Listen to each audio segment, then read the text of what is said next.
Guys, magluluto nga pala tayo ng kanin. Kanin ng ulam. Para magluto. Go. Hawakan mo nga muna ito.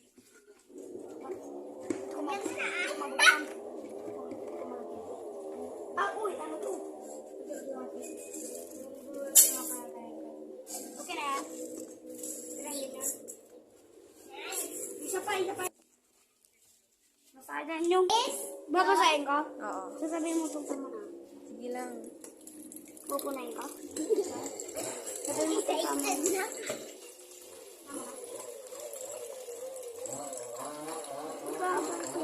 Gati, ako lang. Ako lang.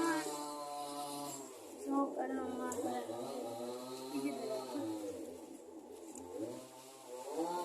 Huwag ganun, Aron. Huwag ganun.